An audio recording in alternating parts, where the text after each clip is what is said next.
Good afternoon. Thank you for joining us here on Amateur Sports TV. Our MB Sportscast, our monthly reviews, where we look at some of the buildings and some of the operations inside the Sport for Life building, Sport Manitobas. Sam Cortes joining me this afternoon. Sam, good afternoon. How are you doing today? I'm doing pretty well, thank you. How are you doing today? Doing well. You're not wearing the glasses today. You switched it up on me.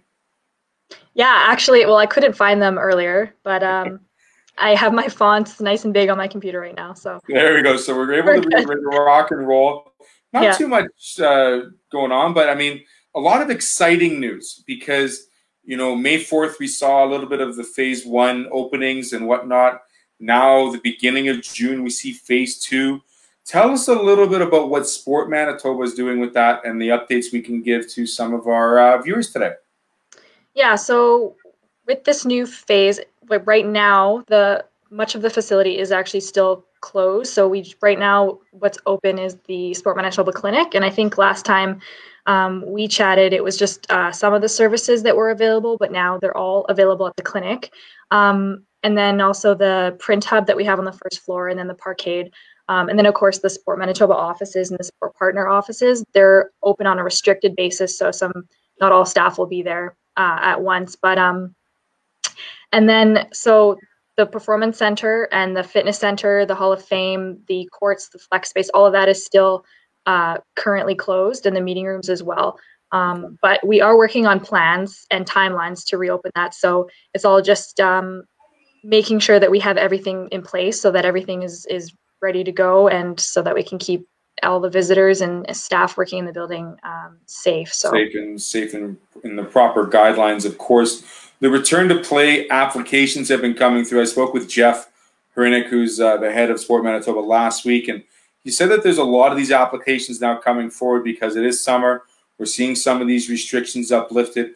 Do the facilities and the performance centers and the fitness center, most notably, do they have to go through a return to play application as well, or is it something they just have to follow guidelines that are given to them by the higher aboves? Yeah, so for basically any facility in the sports, in addition, we have to have a plan. So, and it has to be, you know, adhering to all those guidelines and things. But as far as what the sports are doing for return to play documents that have to be reviewed by health officials, it's a little bit dissimilar in that it's not the return to play plan, but we still have to have everything in place and have all those guidelines to meet, to make sure that it's possible and doable to have people at the facility. So it's the number of people, it's the sanitization procedures, it's the making sure that one indoor, one outdoor, all those kind of things that we're basically seeing in every other public establishment, correct? Yeah, exactly. Making sure that even things down to, you know, how many people can be in an elevator going up into the higher level, things like that. So, yeah. If you ever visited the Sport for Life, it's funny you mentioned the elevators, because if you get up at the wrong floor and you try to go, is it up or down? You can't get through the stairs. Is that true? Yeah, it's a little. It's weird like that. Yeah, it's elevators are your friend at the Sport for Life Manitoba building. Yeah. Right on. So we talked about the fitness and the performance programs at Sport Manitoba. Because they're not open yet, what are they still doing in terms of video and online to make sure that their members are still being well informed and they're providing what resources they are? Yeah, so for fitness, they're still continuing connecting with people through the Instagram live classes, which is a really good option, Monday, Wednesday, Friday at noon. So you can always tune into the Instagram account at Sport Manitoba and check that out. They have their virtual personal training option, which is really great for people right now. And right now, the staff are also working really hard to prepare how they can reopen the fitness center right now under those rules and guidelines. So while they're still continuing to do virtual, also working on putting everything in place to hopefully be able to share some information on reopening plans with members and with the public. Those reopening plans aren't easy. Like there's a lot of steps that have to be involved. I've heard of some of the documents for the return to play are quite extensive. And I can imagine that facilities like the Sport Manitoba Performance and Fitness Centers are just the same. So kudos for them to working on it and getting it ready and open as soon as possible. I know that announcement will be made hopefully shorter and sooner than later, because we know that those facilities are much needed in that area of the city. So we'll continue with that work. I'm sure they're doing great work. I've loved some of the workouts. I've even done some of them myself. So it's been fun to see and fun to watch. So kudos to them.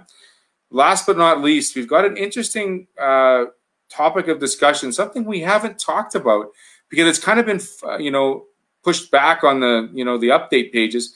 This is Manitoba's 150th birthday. And, there hasn't been much celebration due to what's been going on, restrictions in groups and gatherings and whatnot. Manitoba is known for its summers. It's known for the presence of festivals and weekends and weekend warriors alike. But we have another warrior in Sean Grassie, who's put together a book to celebrate and commemorate sports for the last 150 years in Manitoba. You want to give us a bit of a tidbit on that one, Sam, and let us know what's going on? Yeah, so basically, as you said, it's for Manitoba 152, 150 as well, not 150. So there's put together a new book with Sport Manitoba, and it's been kind of a collaboration also between the Manitoba Sports Writers and Sportscasters Association, the Manitoba Sports Hall of Fame, and then Sean Grassie put together this book called Iconic Stories from 150 Years of Sport in Manitoba. And it's full of 150 exactly stories from those 150 years of local sport heritage that we have here in Manitoba. And it's all to raise money for Kids Sport Manitoba, which is a charity. It's administered by Sport Manitoba here in our province, and it provides support to kids to give them an opportunity to play in organized sport and remove those financial barriers. So it's coming out later this summer. There's not an exact date, I don't believe, for the launch date as of yet, but we'll be announcing that when we know that. You'll be able to purchase it through our Shopify page, download it as an ebook, and then hard copies you can pick up at Sport Manitoba, and it's going to be $20.20. So to stand for the year 2020 of Manitoba's 150th birthday. So that's really exciting. And if you want to actually learn more about it and how the book kind of came to life, we have on the Sport Manitoba podcast, the latest episode 18. It's all about this book and kind of behind the scenes. And we have author Sean Grassie and Judy Owen, who was one of the editors.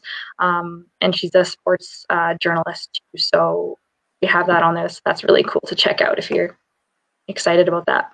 Are there pictures in the book? There has to be pictures in the book. Yeah. Awesome. Sure. I'm a big picture guy. I love reading about history and sports in Manitoba because I know there's some tremendous names we could go on and on. I'm sure I could go on and on, Sam. Winter sports, summer sports, football, hockey, soccer, baseball, a rich community in Manitoba of all sports, both individual and team. I want to thank you so much, Sam, for joining me, talking about the new book and what's going on in the Sport for Life building. Have you been able to get back there at all, or are you still stuck in the confines of your habitat at home? I haven't been back yet, so I've been at home because I can be at this time, but maybe soon. So we'll see.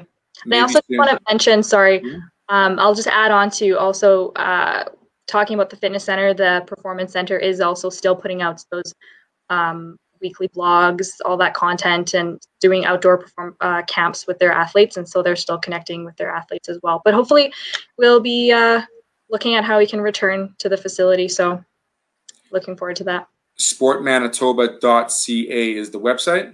Yes. You will find all the links for the building, the insides, what's going on, the updates to phase 2, as well as all the associations and the executive director notes that have been made by many of the associations in the building. We'll have links there as well to see whether or not sport has returned, and if so, how. Please make sure you maintain your safe distances and the important followings and rules to make sure that we all stay safe and we can enjoy our sports this summer. Right, Sam? Yes, exactly. We'll leave it at that. Thank you so much. Have a great rest of the month. Again, we look forward to some of those updates, and we'll talk to you next month. Sounds good. Take care. Sam Cortes with Sport Manitoba. Thanks for joining us here on the ASTV Sportscast.